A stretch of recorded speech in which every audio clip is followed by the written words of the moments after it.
Olá, amigo e seguidor. Seja bem-vindo à nossa live diária da Reflexão Matinal, onde eu convido você para irmos em direção ao nosso coração e lá, como jardineiros espirituais, elevar templos das nossas virtudes, fazendo-as crescer, florescer e frutificar, pois são elas que nos alimentam, nos impulsionam nesta longa jornada em busca da felicidade, que não começou nesta encarnação. E também não é nesta encarnação que nós vamos chegar até ela, mas, se formos bons jardineiros, arrancarmos a erva daninha dos vícios e dos defeitos, com certeza teremos dado mais alguns passos em direção a um futuro feliz. E a nossa reflexão de hoje tem como tema na passagem do Evangelho de Mateus, onde Jesus disse: portanto, o que Deus ajuntou, não o separe o homem. Vou repetir. Portanto, o que Deus ajuntou, não separe o homem. Normalmente a gente pensa, quando ouve estas palavras, apenas aos casos do coração. Os laços afetivos, eles caracterizam-se por alicerces sagrados e os compromissos conjugais ou domésticos sempre atendem a superiores desígnios. Então ninguém casa com a pessoa errada. Não. Todos nós já temos uma programação encarnatória onde, claro que respeitando o nosso livre-arbítrio, nós decidimos lá na pátria espiritual com quem iremos construir uma família, quem serão aqueles espíritos que virão para a nossa família, porque é importante não esquecer que além da família corporal, nós temos também a família espiritual, que essa permanece além da vida aqui no planeta. Então, é claro que o homem não conseguirá ludibriar os impositivos da lei, abusando de facilidades materiais para lisonjear os sentidos. Quebrando a ordem que lhe rege o caminho, vai desorganizar a própria existência. Então, os princípios equilibrantes da vida vão surgir sempre, corrigindo e restaurando. Então, a advertência de Jesus, porém, apresenta para nós uma significação muito mais vasta. Não separeis o que Deus ajuntou, corresponde também ao não perturbeis o que Deus harmonizou. Não separeis o que Deus ajuntou, corresponde também ao não perturbeis o que Deus harmonizou.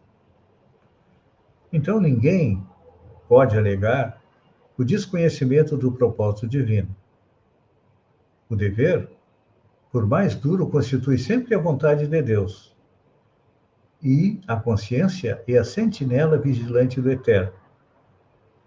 A menos que esteja o homem dormindo no nível do bruto, permanece apta a discernir o que constitui obrigação ou o que representa fuga. Por quê? Por que nós falamos a respeito da consciência? Porque é lá. E quando nós chegamos no reino nominal, vindo do reino animal, foram colocadas como se fôssemos um computador e colocássemos um programa que vai reger os nossos destinos com a lei divina. Então ninguém pode dizer que não sabe o que é certo e o que é errado. Todos nós sabemos. Só que, claro, o que acontece? Muitas vezes, os nossos defeitos, os nossos vícios, o orgulho e o egoísmo, nos fazem procurar abafar a nossa consciência, mas, então, é impossível alguém alegar o desconhecimento do propósito divino, ou seja, da lei de amor. Quando nós não cumprimos a obrigação, nós estamos fugindo. Então, Deus criou os seres e reuniu-os. Criou igualmente situações e coisas, ajuntando-as para o bem comum. Então, tudo que acontece no planeta tem uma finalidade. Muitas vezes a gente analisa, por exemplo, hoje nós estamos vivendo uma guerra entre Rússia e Ucrânia. E quando a gente analisa no Livro dos Espíritos, nas leis morais, a lei de destruição, lá os Espíritos colocam que a destruição é colocada para fazer-nos avançar. Então, o sofrimento, hoje, dos ucranianos é para quê? É para fazê-los avançar. Só que quem desarmoniza as leis divinas, no caso os russos, pode se preparar para a recomposição. Quem lesa Deus, algema o próprio eu ao resultado da sua ação infeliz. E, por vezes, gasta séculos e séculos desatando grilhões. É fácil a gente cair, a gente errar. O difícil depois é conseguir reconstruir aquilo que a gente errou. Eu sempre conto uma história de alguém que havia errado muito, matou muitas pessoas, se arrependeu e pediu que fosse dada a ele oportunidade de se recuperar e recuperar também aquilo que ele havia tirado das famílias. Porque quando alguém mata um pai de família, a família sofre porque perde o seu esteio. Então, para aquele espírito foi feito uma programação em 2 encarnações, para ele começar a recuperar. Primeiro, ele iria ser um médico, que iria, além de trabalhar para si, ele também iria trabalhar gratuitamente, recuperando-se daquilo que ele havia feito nas encarnações anteriores. Então, na primeira encarnação, ele veio como açougueiro. E você vai perguntar, um açougueiro? Ele fez um sim, para ele aprender a cortar a carne como fazem os açougueiros.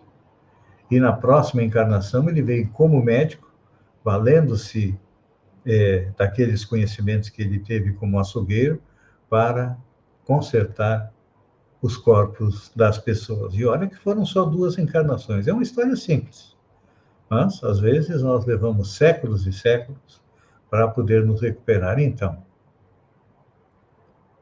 passando o olhar pela atualidade